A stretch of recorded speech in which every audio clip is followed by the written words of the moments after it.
إلا الله وحده لا شريك له وأشهد أن سيدنا محمدا عبده ورسوله لا نبي بعده. اللهم صل وسلم وبارك وكرم وعظم ومجد على حبيبنا وشفيعنا وقرة أعيننا محمد وعلى آله وصحبه أجمعين. سبحانك لا علم لنا إلا ما علمتنا إنك أنت العليم الحكيم. رب اشرح لي صدري ويسر لي أمري واحلل عقدة من لساني يفقهوا قولي بجاه النبي وآله. قال الله تعالى وقل رب زدني علما. وقال رسول الله صلى الله عليه وسلم طلب العلم فريضة على كل مسلم. قال المصنف الإمام حجة الإسلام أبي حامد محمد بن محمد الغزالي الطوسي رحمه الله تعالى ونفع به وبعلمه في الدارين آمين. قال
Ayyuhal walad, wahai anak,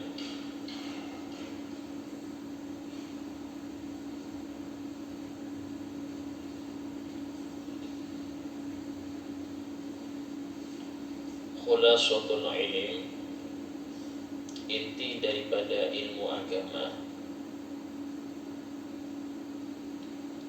Khulasatul ilm, inti daripada ilmu agama.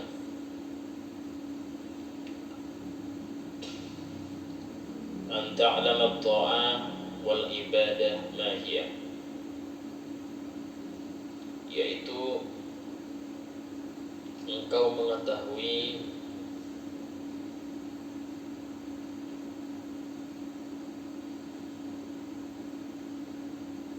akan hakikat taat dan ibadah.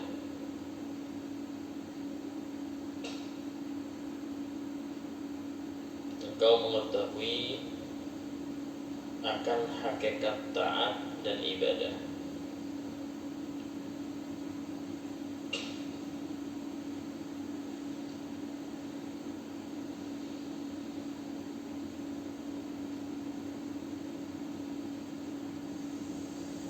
Nah, sekarang apa itu taat dan ibadah? Saya katakan, i'lam, ketahuilah,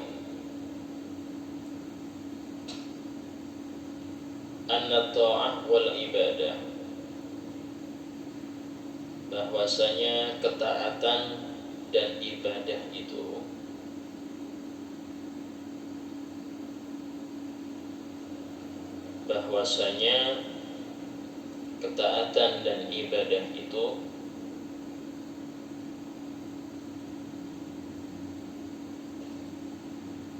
mutaba'atus syari', adalah mengikuti asyari' Nabi.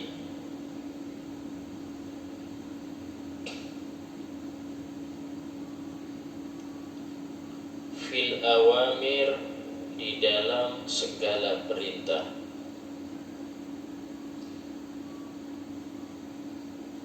wan nawahi, dan segala yang dilarang.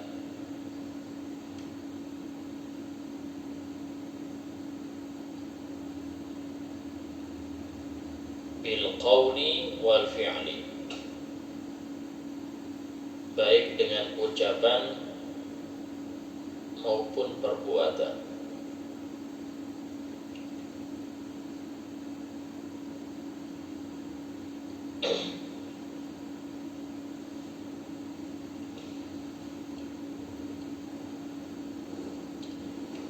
Ya, di sini beliau menjelaskan Imam Ghazali bahwasanya inti daripada ilmu agama itu tujuannya adalah untuk kita taat dan agar kita bisa ibadah dengan benar.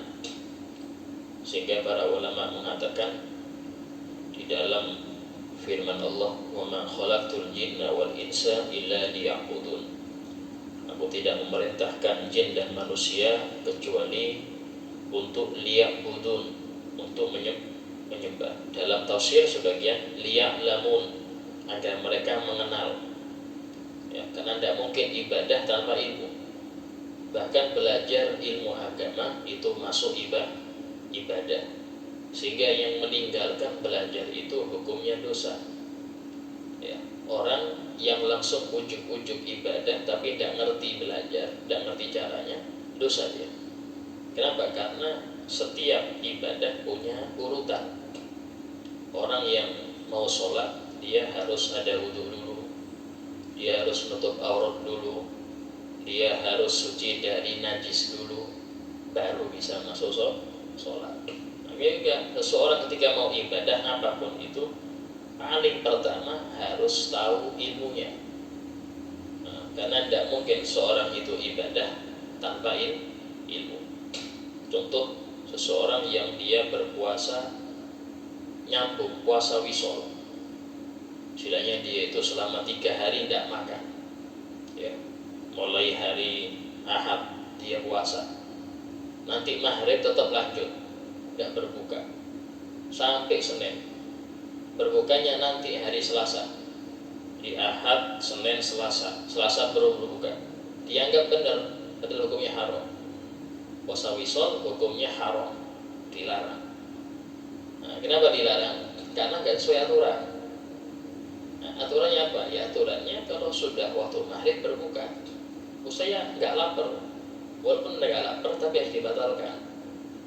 Tapi harus dibatalkan. Apa? Biar menganggap oh malam ini nggak puasa. Nah kalau lanjut sampai subuh, sampai besok lagi dengan niat puasa, hukumnya bukan dapat pahala tapi dapat dosa. Kok bisa gitu? Ya, karena dia beribadah tanpa tuntunan syariat. Ya, sama seperti orang sholat sunnah habis asar, dia anggap benar, kan ini kan saya sholat sunnah, apakah saya dosa? Sholat gak dosa, cuman caranya yang ada yang bikin dosa. Apa itu? Yaitu mengerjakan di waktu yang dilarang. Nah, ini inti ketaatan di situ. Nah, kemudian terus taat dan ibadah ini apa?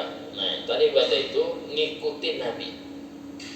Karena itulah rata-rata tidak ada suatu ilmu agama kecuali pasti ada kaitannya dengan Nabi Muhammad.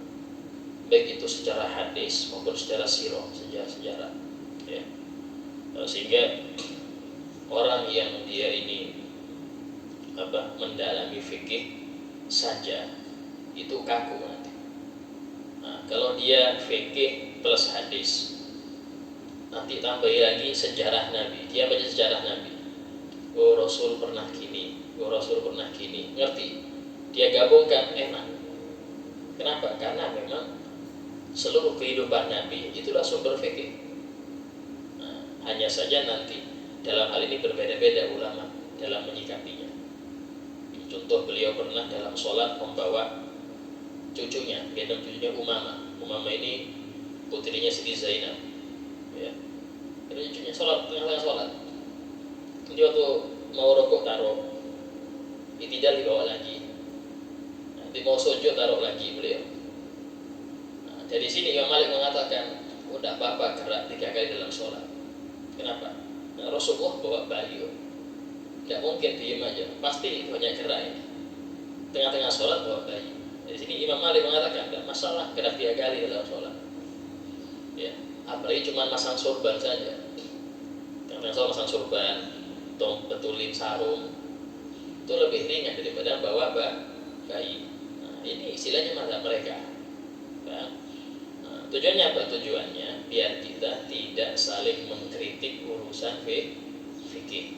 Masing-masing sudah ada dalilnya. Cuman Imam Syafi'i ini punya dalil sendiri, ya, dalil sendiri di dalam masalah dilarangnya gerak 3 kali. Yaitu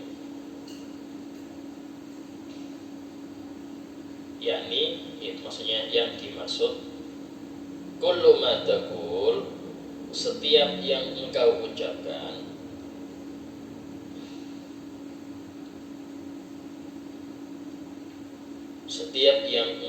ucapkan, wa taf'al atau berbuat, wa tatruk atau engkau tinggalkan,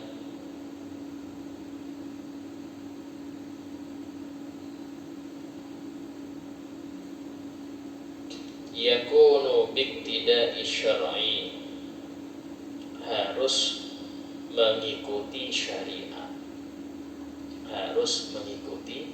syariat.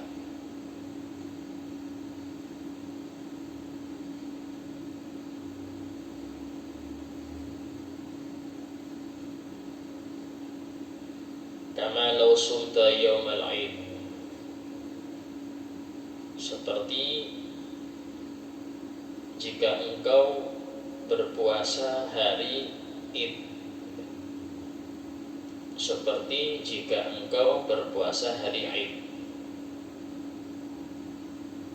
Wa ayyamat tasyrik, atau di hari-hari tasyrik.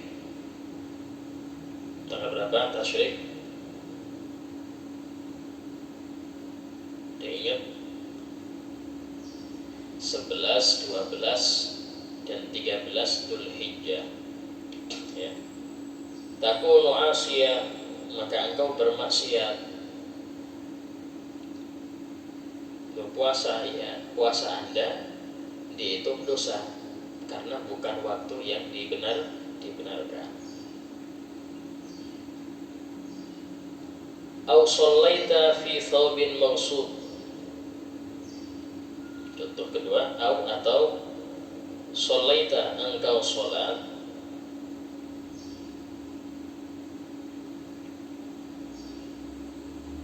fi thawbin maghsub, memakai pakaian gosok. Apa itu gosok, Ustaz? Gosok itu mencuri manfaat tapi bukan benda. Contoh, ada orang masuk masjid, ya, terus Anda batal keluar, ya, ini sandal saya, ini sandal kulit, wis pakai sandal ini aja, ya, sandalnya orang Anda pakai tanpa bilang, itu gosok. Berarti Anda mencuri manfaat bukan bendanya. Niat balik kan, itu namanya dosa sudah. Ya, yang sering itu tadi sandal, ya. Kalau di pondok itu gayung, ya, gayung orang, gayung temen, mumpung di kamar mandi pakai aja sudah. Mumpung di kamar mandi, saya beli gayungnya kok di sini, salah sendiri, ada sendiri. Anda kalau ngerti hukum nggak akan pakai. Kenapa? Karena ini bukan milik Anda. Walaupun cuma masalah sepele gayung atau kopiah jarang, ya. Yang sering itu baju sih Ini kalau di pondok itu ada. Tapi kalau di masyarakat kita ini yang sering sandal, ya, atau sepeda pancal mungkin di depan rumah dipakai, sapu tetangga. Ini gak ada sapu, tetangga ada pakai isinya. Ini masuk gosok. Gosok itu hukumnya kayak mencuri. Bedanya dia nggak ngambil bendanya, ngambil manfaatnya. Ada niat untuk membalikkan. Kalau nggak ada niat membalikkan, ya namanya sariqah, mencuri sudah. Ini gosok ini kalau tobatnya bagaimana Ustaz? Tobatnya dia harus membayar ongkos sewanya. Jadi umpama sandal dipakai sekian menit itu berapa wajib bayar? Ya, Ustaz orangnya ikhlas kok. Sudah saya bilang, tadi saya pinjam ya. Iya. Ya terpaksa dia mau nggak mau. Sudah balik. Tadi dia bingung muter. Mana saudara saya? Muter dia nyari sandal. Habis dibalikkan, saya pinjam ya. Iya, iyanya sudah ngesuloy. Iya.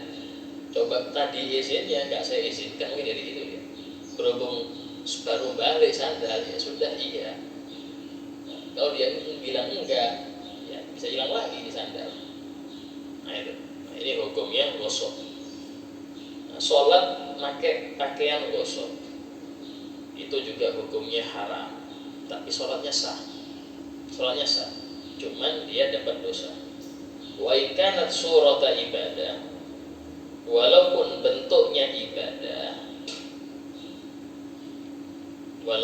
bentuknya ibadah, puasa di hari Id ibadah itu, ya kan, puasanya ibadah. Atau apalagi baca Quran di WC, ibadah. Tapi karena nggak sesuai, taksam engkau berdosa. Ya, taksam engkau berdosa.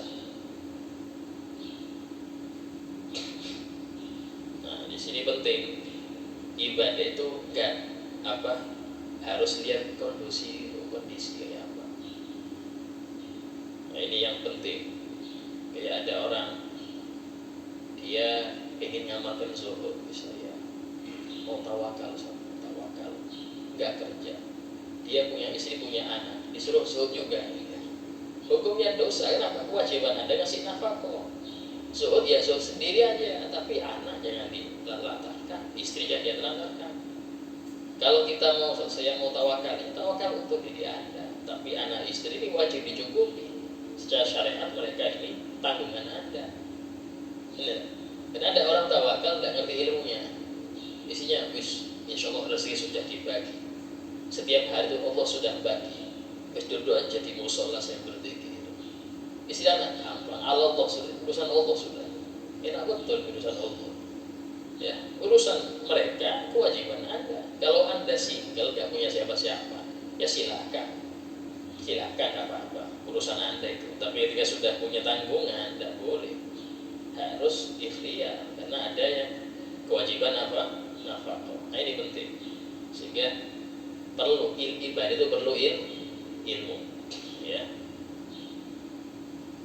Ayyuhal walad, wahai anak,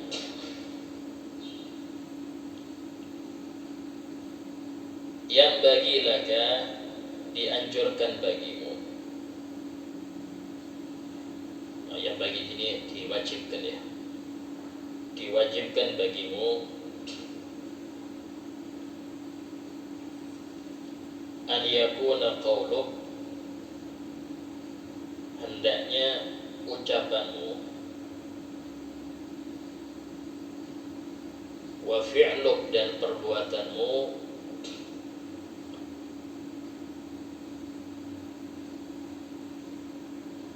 muwafiqan lisyar'i, harus sesuai dengan syariat. Syariat di sini artinya ilmu fikih, ya. Harus sesuai. Orang sholat tapi dia nggak ngerti kiblat, nggak pernah tanya tentang rukun sholat kayak apa, yang penting ikutin orang aja. Ini banyak di masyarakat ini, banyak. Dia habis tobat ya, terus dia datang ke masjid, lihat orang sholat, dia tiru, tanya, malu, masa saya sholat aja tanya ya. cuman gini-gini aja, tapi dia nggak paham, yang dibaca nggak paham, apa yang membatalkan sholat dia nggak paham, yang penting ngikuti aja orang sholat. Yang seperti ini sia-sia. Kenapa? Karena dia beramal tanpa ngerti syariat. Harus sesuai dengan aturan syariat, harus pikir sesuai. Wudu demikian. Ya. Nah, ya terjadi ada orang di Grogol, dia menikah sudah hampir setahun. Kita tanya, tahu-tahu yang wali ini anaknya nggak sah hukumnya, nggak sah, sehingga setiap hubungannya dihukumi zina. Ya bingung dia, saya kira boleh. Tahu tanya dari siapa? Harus tanya ke ulama, jangan sembarangan. Nah, karena anak nafsu akhirnya anak dijadikan wali, tidak boleh. Sehingga harusnya kemarin kita tajdid, ya, kita perbarui akadnya di rumah. Ya, karena tadi nggak ngerti. Ya untung aja belum sempat ngisi repot anaknya jadi repot nanti. Nah, ini terjadi ya, di Grogol yang seperti ini, yang banyak guru masih aja terjadi gitu. Kayak apa yang tempat pelosok-pelosok yang nggak ada ustaz. Ya, sehingga memang wajib orang yang ngerti itu, orang yang ngerti untuk menyebarkan ilmu wajib. Ya, nggak usah gak diminta sana, nggak usah diminta, kita yang datang.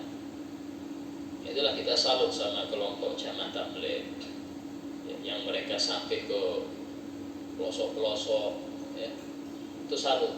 Kenapa? Karena menggugurkan kewajiban kita.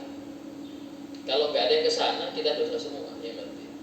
Harus ada yang ke sana, harus ada. Nah, dan mereka sudah ke sana, maka gugur kewajiban yang di kota gugur. Nah, kalau nggak ada yang ke sana, kita semua dosa. Kenapa? Karena memang harus nyampe ke sana. Karena mereka juga saudara kita sama muslim, tapi karena nggak ada yang ngajar, nggak paham. Ya, itu banyak itu banyak. Nah, kemudian idil ilmu wal amal, karena ilmu dan amal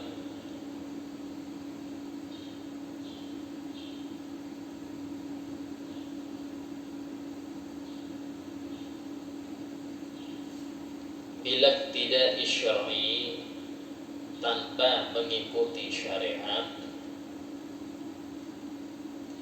Karena ilmu dan amal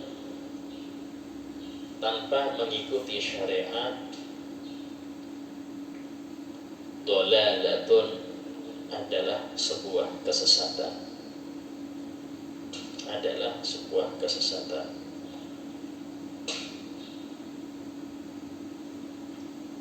Karena itulah belajar itu pun juga ada fasenya. Sebagian orang maaf, dia belum ngerti wudu, belum ngerti istinja, belum ngerti cara sholat, sudah belajar ma'rifat, ini repot. Akhirnya nggak mau sholat, sudah tinggi dulu, padahal urusan yang sepele-sepele nggak paham.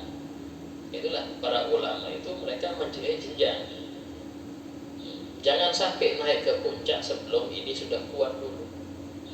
Nah, kalau sudah langsung, bagi yang malas-malas ya, kalau mungkin ada yang membolehkan nggak sholat, dia cari itu siapa dulu, bisa belajar itu. Nggak wajib sholat, enak. Ya, yang seperti ini bahaya. Ilmu seperti ini itu nggak sesuai syariat, tinggalkan. Walaupun ini gurunya pakai bolang, pakai gini, dan ngurus urusan gitu. Ya, karena tadi ilmu ini harus pakai aturan syariat. Aturan syariat ini apa? Ya fikih. Fikih itu harus ada. Ya. Nah, ini penting. Dan itulah mengapa para ulama dulu mereka membukukan kitab-kitab fikih, dibukukan. Biar kalau mereka meninggal, ini ada peninggalannya. Jadi biar tidak putus rantai. Maka saya bilang, mana dalil antum itu kalau katanya Syafi'i? Ini ada kitabnya. Kitabul Qorib itu dikarang 5 abad yang lalu, 5 abad. Itu Subat kalau yang lalu. bukan istilahnya umurnya ratusan tahun. Ihya Ulumuddin Imam Ghazali itu beliau meninggalnya aja tahun 600 Masehi, sekarang 1400. Berarti 8 abad yang lalu itu sudah ditulis, sampai sekarang masih ada. Nah, kenapa? Ya karena memang kalau tidak pakai seperti itu, orang gampang mengklaim ini kalam Imam Ghazali. Dari mana Anda tahu? Sementara Anda dengan beliau jaraknya sangat jauh. Oh, ada kitabnya. Ada kitabnya. Nah, ini pentingnya menulis, ini penting. Wa yang bagi wallahu a'lam. Sampai mana sudah pembahasan fikihnya?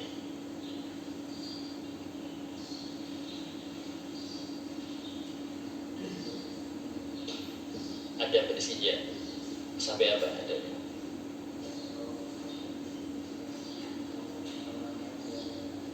Nah, ya cukup ya masalah istinja. Kita sekarang masuk ke bab yang baru, yaitu as-shalah, bab sholat.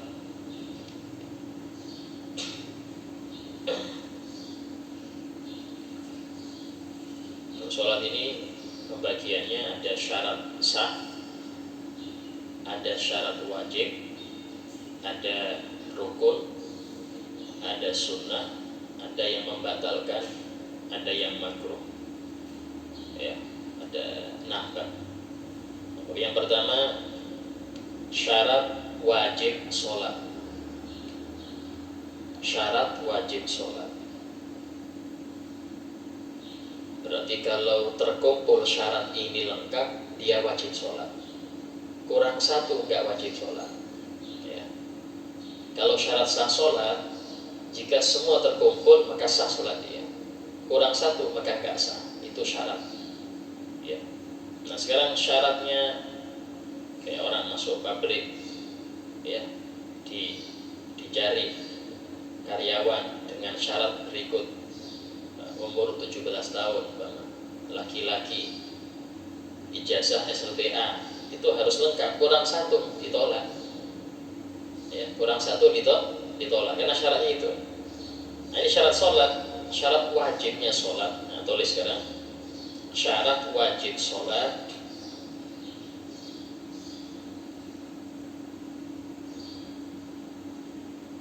Yang pertama Islam, ya. Sehingga orang kafir tidak wajib sholat. Orang kafir tidak wajib sholat. Dan jika mereka masuk Islam, maka seluruh dosa yang pernah mereka kerjakan di masa kafir itu Allah ampuni. Dengan syarat dosa dia dengan Allah. Dosa dia dengan manusia masih tetap.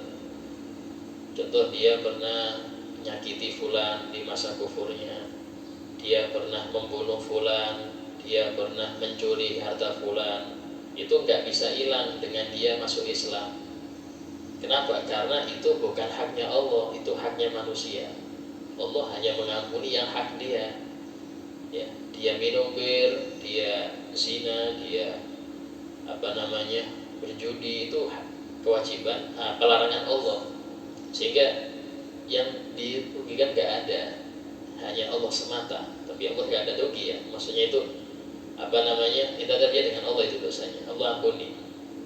Tapi ketika dia itu kesalahan dia dengan manusia sesama, itu tidak bisa diampuni dengan dia hanya Islam, tapi harus minta halal kepada yang bersangkutan.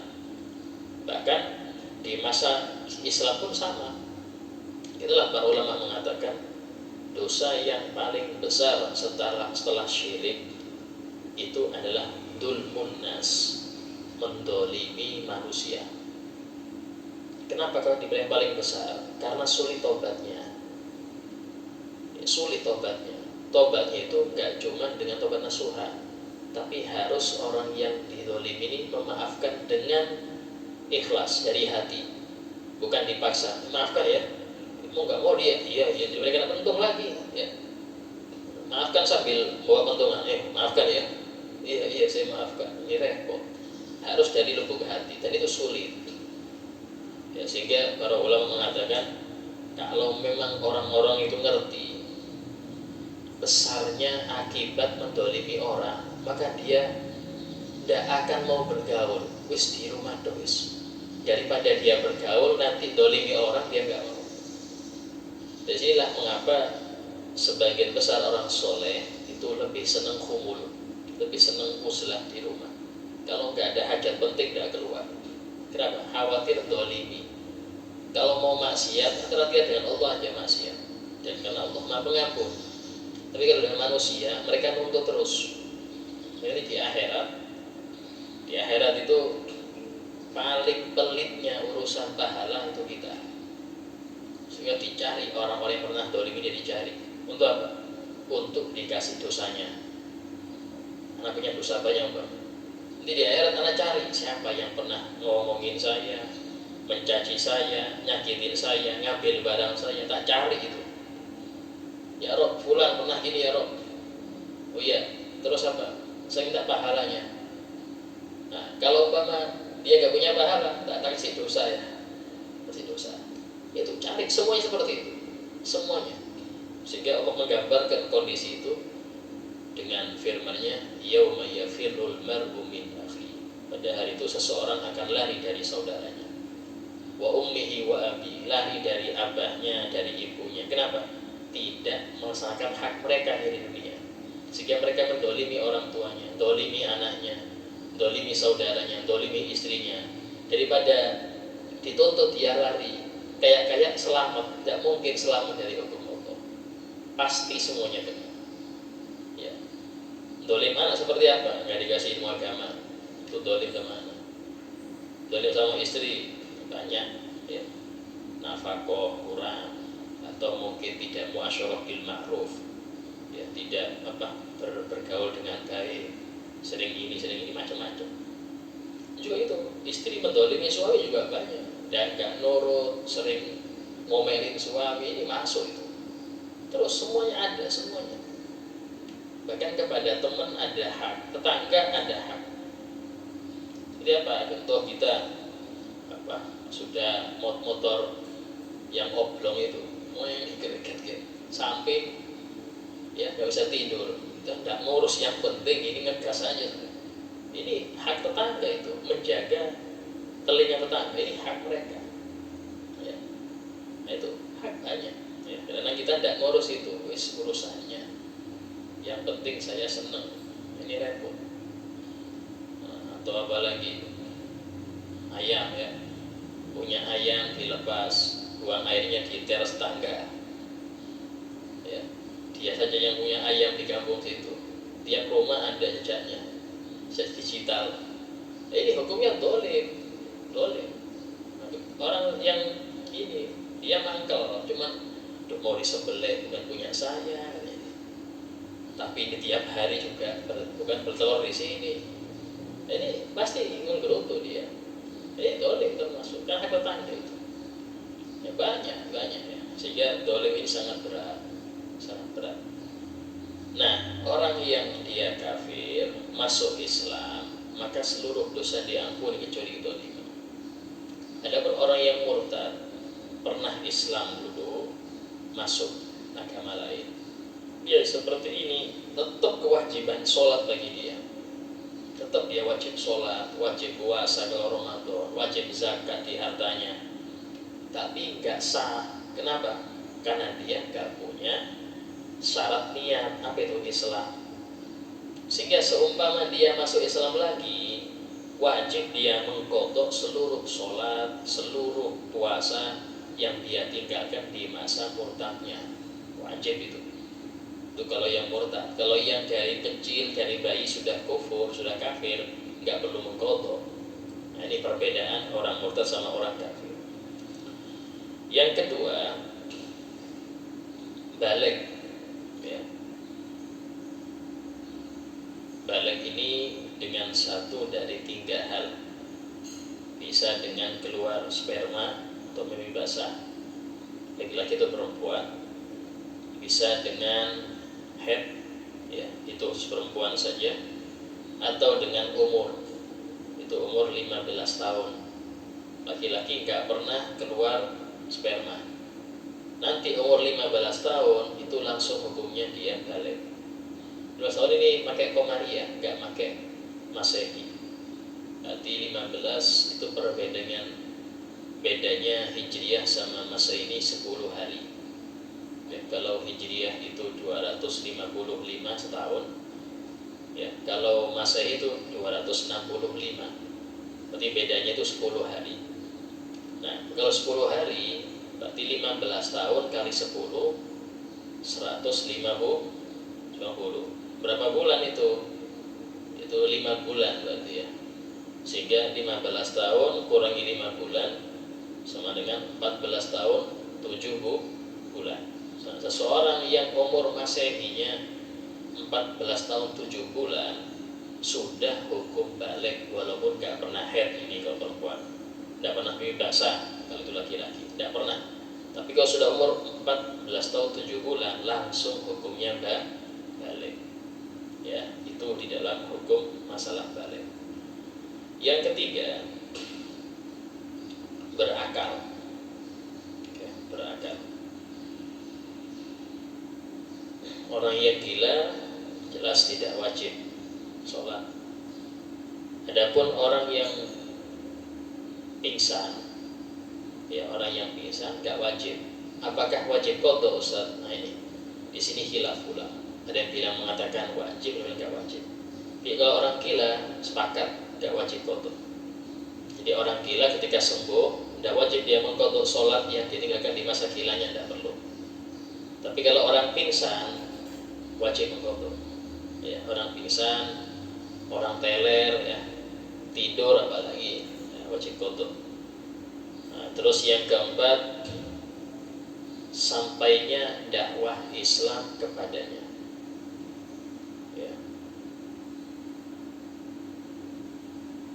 Sampainya dakwah Islam kepadanya.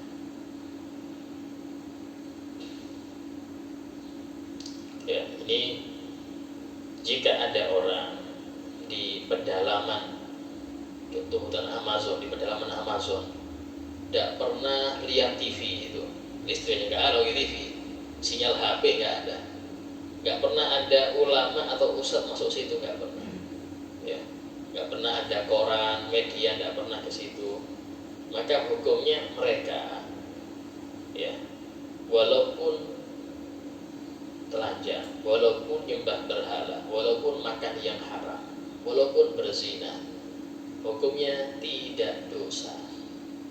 Tidak dosa. Kenapa Ustaz? Karena belum sampai kepada mereka dakwah Islam. Ya.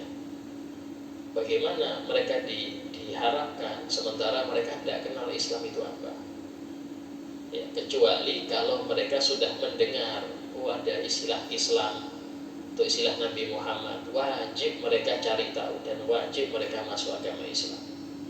Ya kayak sekarang di negara-negara maju, ya itu walaupun mereka ini tidak ada muslimnya di sana, cuma mereka dengan informasi ngerti Islam, agama Jibril ini ada, ngerti Ka'bah, ngerti gini, wajib nyari tahu dan wajib mereka masuk Islam. Nggak masuk Islam dosa. Di sini kufurnya mereka ada. Dan itulah orang-orang yang tidak pernah kemasukan daripada informasi Islam, itu mereka selamat daripada siksa. Jangan urusan sholat, Islam jaga wajib. Nah, sama dengan orang-orang yang hidup di masa nggak ada Nabi. Ya. Kalau di zaman sekarang kan ada pewaris Nabi, para ulama, jadi sudah cukup.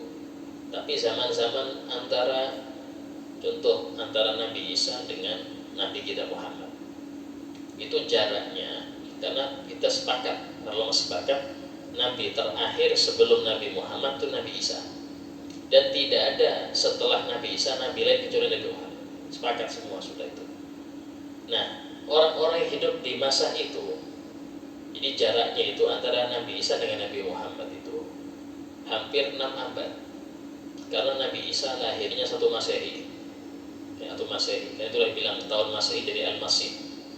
Sebenarnya Nabi Muhammad itu kalau di dalam tarikh itu lahir beliau tahun 571 Masehi, bulan April, masalah 21 April 21 April tahun 571. Sehingga dari sini jarak antara Nabi Isa dengan Rasulullah itu hampir 6 abad. Dan manusia yang hidup di masa itu, ya, ini pakai syariat siapa? Gitu. Nah, para ulama mengatakan mereka itu di masa fatrah namanya. Masa fatrah itu tidak ada hukum, sehingga mereka semuanya selamat dari siksa. Kenapa? Hukum belum ada, kenapa disiksa? Ibaratnya peraturan belum turun, kenapa ditilang? Belum peraturan. Bila kalau ada peraturan ditilang silahkan. Ini nggak ada. Nah, dari sini para ulama mengatakan seluruh orang tua Nabi, dari Siti Abdullah sampai ke atas, Siti Aminah sampai ke atas, mereka semua selamat dari siksa. Kenapa? Karena belum ada syariat. Ketika belum ada syariat, ya sudah, maka apa yang mereka kerjakan, walaupun seumpama di zaman itu nyembah berhala macam-macam, dan disiksa. Bahkan di Ka'bah ketika Nabi SAW itu lahir, itu di Ka'bah sendiri ada 300 berhala sekeliling Ka'bah itu. Ya. Nah, 300 berhala. Apakah disiksa? Nggak disiksa. Kenapa? Belum ada syariat. Nah, bahkan ketika Nabi lahir umur 30 itu masih tidak apa-apa karena Nabi belum dapat wahyu. Nah, ketika Rasul umur 40, nah baru di situ muncul aturan. Saya muncul aturan, pena dosa bergerak, pena maksiat bergerak. Sebelum ada syariat, pena maksiat diam saja, nggak bergerak sama sekali. Ya. Nah, dari sini penting bahwasanya nenek moyang kita, ya, mungkin zaman sebelum Belanda datang, kan? Zaman Majapahit mungkin, ya, sebelum Islam datang, itu hukumnya mereka ini selamat dari siksa. Kenapa? Karena belum tersentuh dengan Islam. Indonesia belum kemasukan Islam waktu itu. Beda ketika Islam masuk. Itu kalau nggak salah zaman siapa ya? Kerajaan Samudra Pasai kalau nggak salah. Ya. Pasainya di mana itu? Sumatera. Daerah Aceh. Nah, daerah situ. Nah, itu pertama kali masuk situ. Nah, baru waktu itu wajib Islam. Baru wajib Islam. Nah, itu istilahnya di dalam masalah wajibnya sholat. Terus yang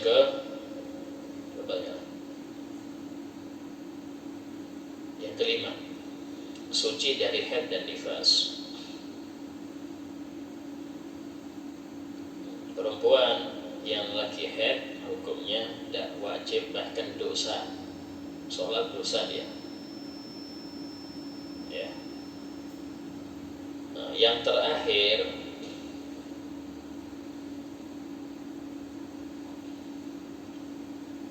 sehatnya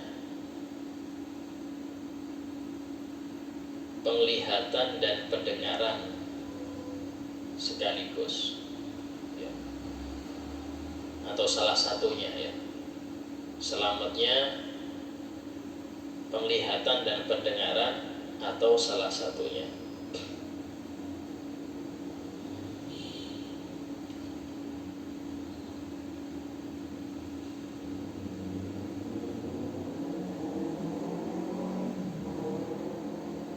Ya, maksudnya apa Ustaz? Maksudnya kalau ada anak lahir, naudzubillah, lahir dalam keadaan buta dan tuli, ya, dia seperti itu sampai meninggal, hukumnya nggak wajib sholat.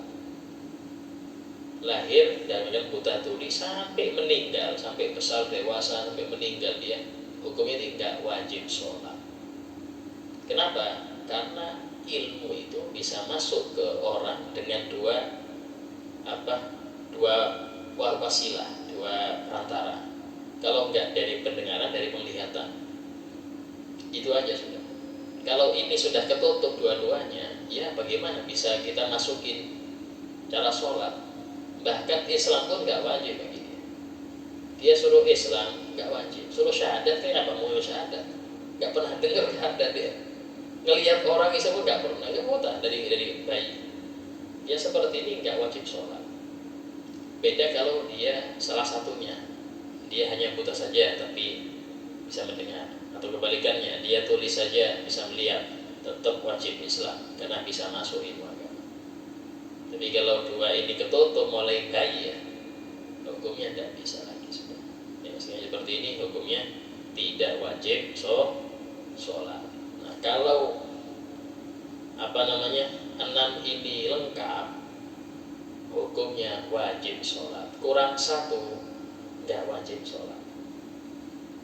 Maksudnya apa? Kalau ada orang di rumah sakit, dia sadar, cuman dibungkus kayak mumi sudah, saking parahnya, retak semua tulang. Tapi dia sadar, wajib nggak sholat? Hah? Wajib nggak sholat dia? Wajib. Kenapa? Karena 6 syarat lengkap pada dia. Ada orang, dia dipasung, ya dipasung di tempat yang gelap ini nggak bisa ngapain, wajib sholat? Wajib. Ya, kenapa? Karena 6 syarat itu lengkap. Paham? Nah, dari sini kita perhatikan banyak dari umat Islam yang melakukan dosa besar itu nggak sholat, padahal syaratnya lengkap. Syaratnya lengkap. Ya. Nah, itu yang sangat-sangat repot di masa ini. Nyadarkan orang untuk sholat ini sulit. Kalau zaman dulu itu, ketika para ulama mau membuat hukum, merumuskan hukum orang yang nggak sholat, itu mereka bingung, adakah muslim nggak sholat ini? Saking bingungnya, kayaknya nggak ada. Tapi apalah kita harus bikin hukumnya? Ya sudah, bikin hukumnya. Siapa tahu, subhanallah zaman sekarang kepake ke hukumnya.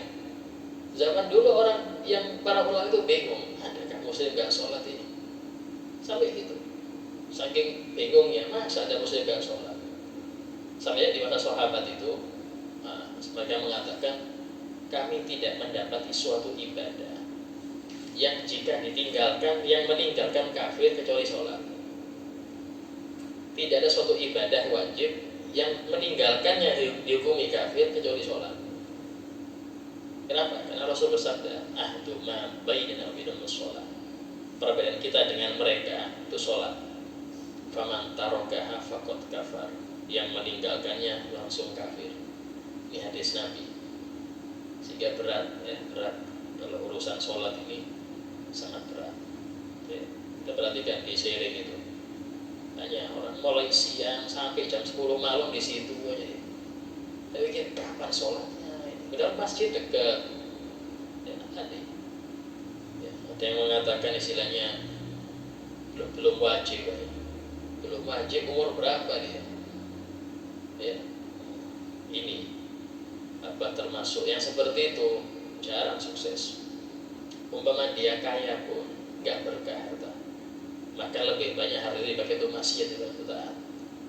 Kenapa? Karena harta tidak mungkin mau keluar kecuali dari mana dia masuk. Masuk dari pintu haram, tidak mungkin keluar pintu halal. Pasti keluarnya juga pintu haram juga. Nah, ini pentingnya di dalam masalah sholat. Kemudian masuk kepada syarat sah. Jam berapa? 12, 23, masih lama ya. Nah, syarat sah sholat. Yang pertama, Islam sama. Di Islam ini masuk syarat sah juga syarat wajib. Yang kedua, suci dari hadas kecil dan besar. Suci dari hadas kecil dan besar.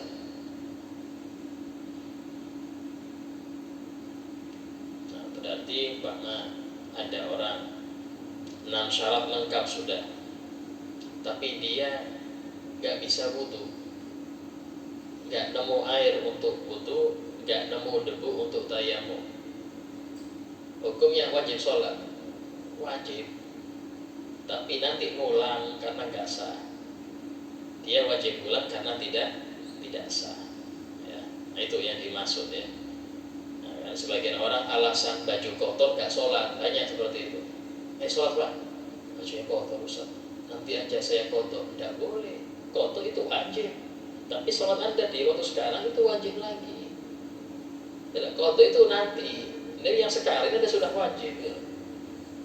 Banyak seperti saya dapati di jalan biasanya ya, kita bareng sama orang travel, ada ikut, ayo Pak berjamaah, kotor Ustaz katanya. Kena najis kah? Enggak. Kena tadi, kena pot kah? Kotor. Kita angkut saja begitu. Nanti saya kotor, ya boleh, hukumnya dosa. Cuma dia waktu itu meninggal, sul khotimah. Kenapa? Karena ini yang wajib. Ya, ini yang wajib. Urusan kotor itu pasti. Kalau syarat gak lengkap pasti kotor. Ada sholat dalam keadaan pakaian najis, cari pakaian yang lain gak nemu, itu aja. Ya sudah, tetap wajib sholat. Tapi kotor nanti, karena ini gak sah kan. Dia wajib sholat tapi gak sah sholatnya, tetap dia sholat. Tapi habis nanti pulang dapat pakaian yang bersih, dikotor. Bukan sekarang gak sholat, hukumnya jadi dosa 2 kali. Dosanya jadi double dia. Nah, ini penting, banyak terjadi itu di masyarakat. Ada lagi yang raksi lagi. Kenapa gak sholat? Gak nemu sholat katanya. Jadi sholat gak nemu sampai jalan. Akhirnya gak sholat ya. Agak repot di masyarakat, gak bisa membedakan syarat sah sama syarat wajib. Yang ketiga, suci dari najis. Bab hadas sudah beres ya, bab hadas. Nah ini bab najis sudah beres juga. Jadi kalau ngerti di pakaian atau badan atau tempat kita ada najis, ini hukumnya gak sah. Ya, suci dari najis pada badan, terus suci dari najis pada badan, pakaian dan tempat sholat.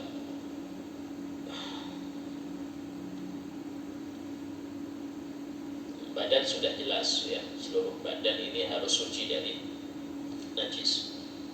Kalau pakaian, yaitu pakaian yang kita pakai, mau yang dalam atau yang luar, atau tambahan, contoh surban atau rida ya, atau jubah, itu juga harus suci juga.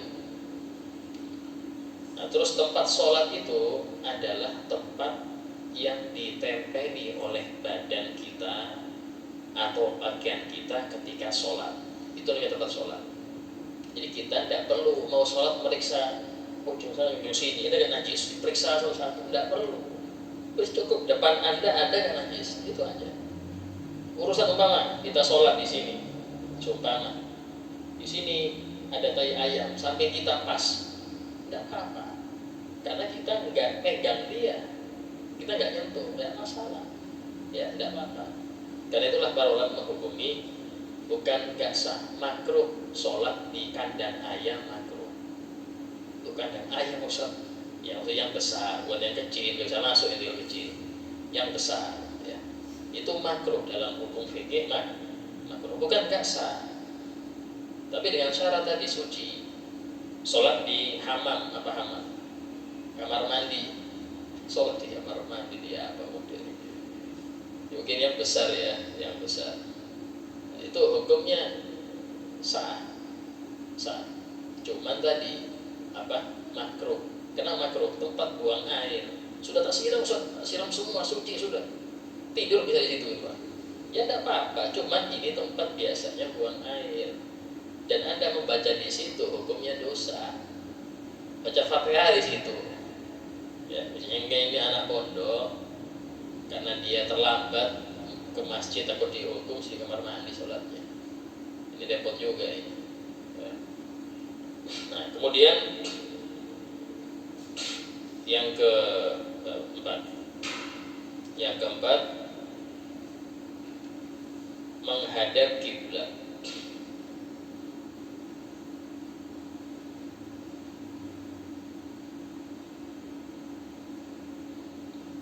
Menghadap kiblat. Yang wajib menghadap kiblat itu adalah badan, ya, bukan muka. Muka noleh-noleh nggak apa-apa, tidak batal. Yang penting ini menghadapnya. Ya, ini harus menghadap. Kalau dia berpaling dari kiblat, walaupun sedetik, hukumnya batal. Ya, ada temannya usil, nyenggol dia, langsung gini dia, batal sudah. Walaupun nggak sengaja, Ustaz, walaupun nggak sengaja batal. Nah, dari sini jangan berteman dengan orang yang usil. Itu yang kita ambil pelajaran, khususnya dalam sholat. Karena itulah mengapa anak kecil taruh soft khusus, bukan taruh soft dengan orang dewasa, karena tadi repot. Nah, kemudian ini kalau dalam keadaan berdiri atau sholat duduk sama, sholat duduk juga sama. Nah, terus apakah yang dihadapi itu cuma arah? Misal tidak, wajib menghadap ainul kiblah, itu Ka'bahnya harus pas. Karena itulah dalam menentukan kiblat itu ada ilmunya, nggak sembarangan. Kayaknya sebelah barat, kayaknya nggak bisa, kayaknya harus pas sesuai dengan bujur itu. Bujur apa itu? Bujur sangkar ke apa? Ya, derajat itu harus pas. Saya pernah sholat di daerah Kalsel. Itu jadi softnya itu imam sebelah sana belok. Ini sudah besar masjidnya, besar. Tapi karena dia bikin duluan, jadi dia bikin duluan sebelum masang kiblatnya, akhirnya jadi jelek kan. Tempat imam nggak kepake. Di sini imamnya di sini, jadinya ini kosong sudah nggak kepake. Yang sini tempat imamnya, jadi miring terus. Jadi kesalahan ya, ketika dia asal bangun dan menentukan kiblat. Ya, sudah jadi bagus, beliau dirobohkan rugi juga. Dirobohkan rugi, akhirnya Ismu nggak mau miring terus. Ya. Nah, kemudian untuk orang yang telentang, sholatnya telentang, maka yang wajib menghadap adalah kedua telapak kakinya, ya, dan muka. Sehingga ini wajib kasih bantal. Kalau tidak bisa, ya sudah, yang wajib telapak kaki aja. Adapun orang yang sholat miring gini, ya cukup ini. Dan itu posisi mayit di dalam liang lahat. Jadi mayit itu wajib menghadap kiblat, itu wajib. Salah kalau naruh mayit kayak gini, telentang mayitnya, salah. Ya, harus seperti ini. Kayak itulah dikasih bantalan, apa? Bantalan biasanya dikasih. Itu wajib. Ya.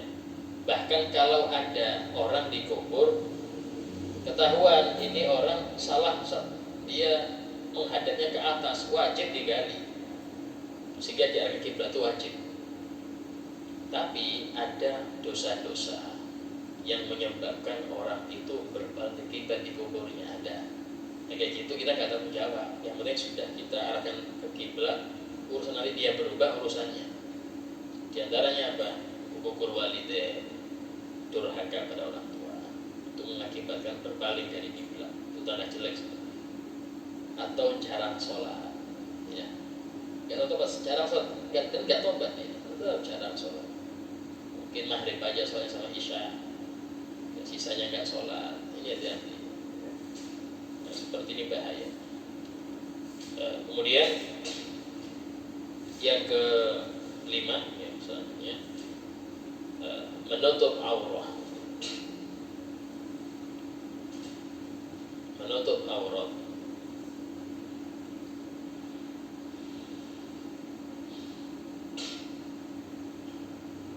Nah, bawahnya aurat laki-laki dalam sholat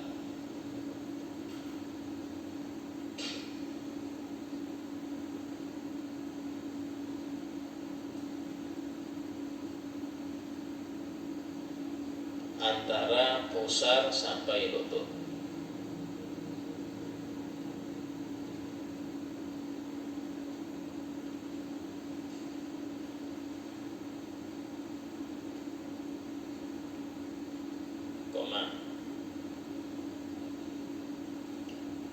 Adapun di luar sholat dengan sesama laki-laki atau perempuan yang mahram. Mahram di sini berarti ibu, ya, kakak perempuan dengan anak itu. Adapun aurat dia di luar sholat dengan sesama laki-laki atau perempuan yang mahram, ya,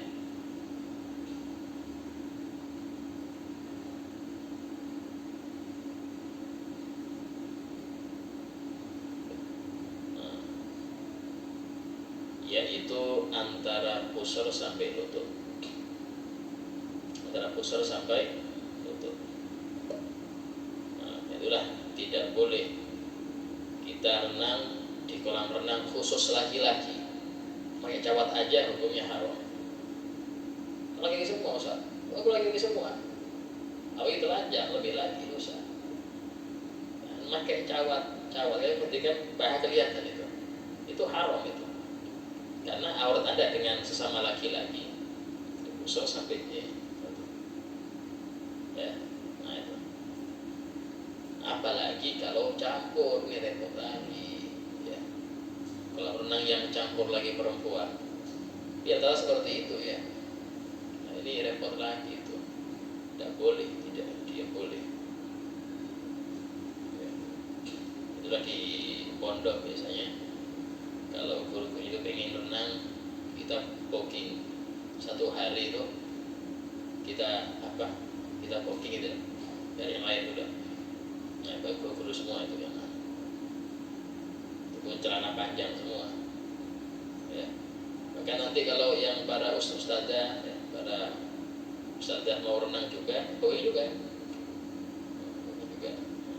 Intinya olahraga renang silahkan, tapi itu syariat. Tapi jarang, yang ikut syariat ini jarang, ya, jarang. Nah, ini penting di masa sekarang ini seperti itu. Yang kedua, auratnya perempuan di dalam sholat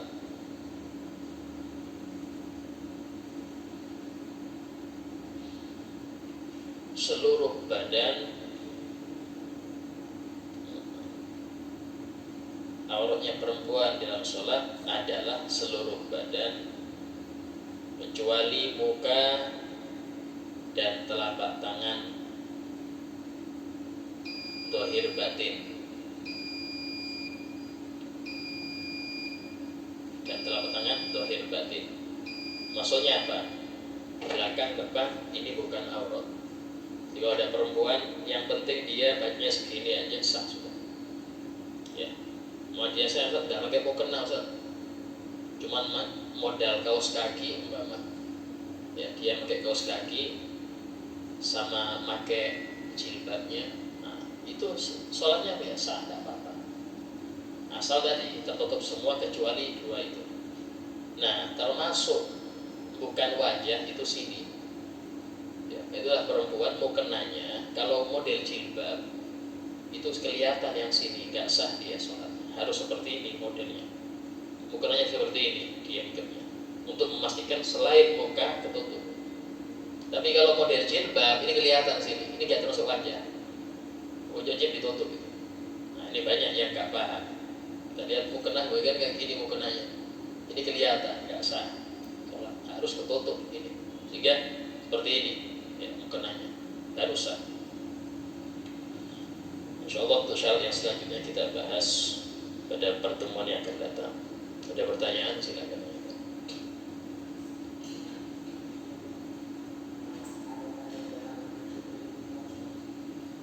Oh, ini banyak, ya. Nanti insyaallah akan kita bahas secara detail. Intinya seperti ini. Pertama, ada adab kepada Allah. ada adab di tempat majelis, ada adab dengan guru. Itu ilmu juga kan? Ada adab dengan guru, ada adab dengan ilmu tersebut, ada adab dengan kitab. Karena adab dengan kitab termasuk adab ilmu juga. Ya, di antaranya adab dengan guru, yaitu hadir sebelum guru itu hadir.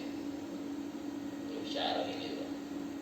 Jadi kalau di kelas seperti itu, di kelas kita dituntut seperti itu. Terus kemudian tidak menjawab kecuali kalau ditanya. Kadang ada guru tanya fulan, yang sini yang jawab. Itu gak ada gitu. Ya, guru tanya ini, yang sini yang jawab, itu gak baik. Ya, sebelum kita ditanya, kita gak jawab. Dan tidak bertanya kecuali jika dibuka pertanyaan. Nah, kemudian kalau guru itu istilahnya sudah mau cepat-cepat, jangan diperlambat. Taruh, sampai misalnya lama betul ini tanya macam-macam. Mau berdiri dengan guru, ini gak baik. Apalagi sampai di jalan dikejar.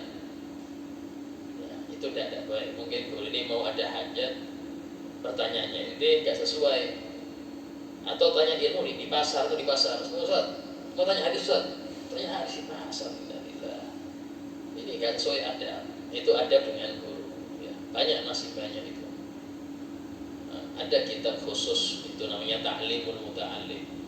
Ta'lim ini situ adab seorang murid dengan guru. Dan juga ada adab dengan kitab. Ada adabnya di tempat belajar kayak apa, adab dengan sama santri kayak apa. Itu ada semua. Ya. Dan adab ini lebih tinggi dari ilmu. Sehingga muridnya Imam Malik mengatakan, aku belajar dengan Imam Malik 20 tahun, 18 tahun belajar adab, dan 2 tahun belajar ilmu. Beliau mengatakan, coba semuanya adab, soal 20 tahun itu lebih suka. Kenapa? Karena adab pasti ilmu. Orang berilmu belum tentu beradab. Kalau orang beradab pasti berilmu. Dan di masyarakat itu orang menentukan adabnya, menentukan ilmunya. Oh, ini beradab, ini berilmu berarti. Ya, karena adabnya yang menentukan ini adab. Yang lain, ya.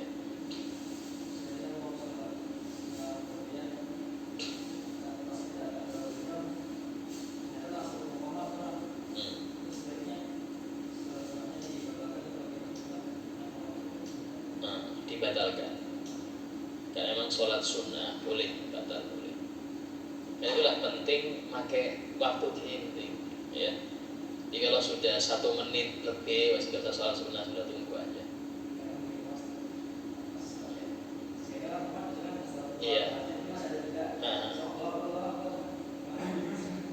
kalau kayak gitu, qobliyah ini boleh untuk ditakhir. Jadi qobliyah ini boleh untuk dikerjakan habis fardu, tidak apa-apa. Kalau dibalik tidak boleh. Ba'diyah dikerjakan di waktu qobliyah tidak boleh.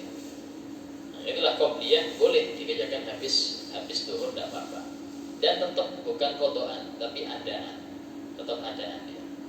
Karena waktu qobliyah ini sampai selesainya waktu fardu itu. Ya, itu tidak masalah. Contoh sampai jam 3 anak baru ingat belum qobliyah. Anak kerjakan qobliyah jam 3. Belum asar kan? Tidak masalah. Nah, itu. Yang lain, nah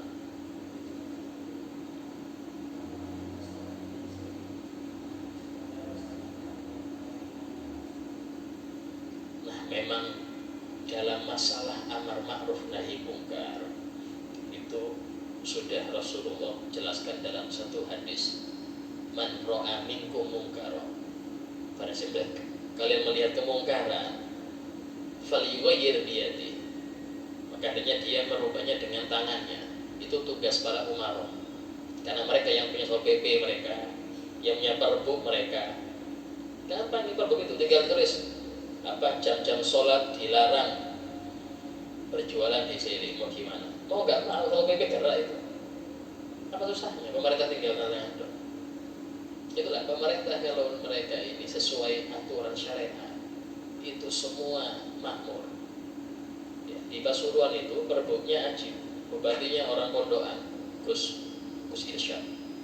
Itu peraturannya setiap anak kelas SMP sampai SLT sederajat wajib belajar madrasah diniyah. Dan itu syarat mereka naik kelas. Oh nggak mau, yang nakal-nakal hadir pengajian minimal seminggu sekali. Itu kasih peraturan, ada perbuknya itu. Jadi ini mengalahkan ratusan ulama yang ceramah, kalah hanya dengan tanda tangan. Kenapa? Soleh, yang bupatinya soleh, ngerti. Kita ceramah banyak-banyak, tetap aja nggak ada yang hadir anak-anak umur segitu. Perbuk tinggal tulis. Kenapa? Karena sekarang lebih takut nggak naik kelas daripada dosa. Dosa loh ya istighfar. Ya. Gak ada kelas ibu ya, nggak takut ya.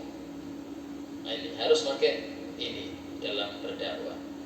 Adapun di sini ya itu sudah cukup kita dengan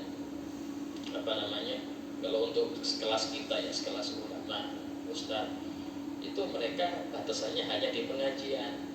Kita nggak bisa disitu keluar-keluar, ayo sholat. Bisa ditegur orang banyak. Karena orang sekarang ini kalau kita menggobrak mereka, kita bilang sweeping nanti. Sweeping hanya kena penjara juga. Tidak radikal macam-macam, padahal kewajiban. Itu repot. Jadi harus pemerintah itu, tidak bisa kita. Masing-masing ada tugasnya. Nah, sehingga kita ini hanya masuk dalam fabilisan, pakai lisan, tidak bisa kita pakai anda lisan. Nah, insya Allah nanti aja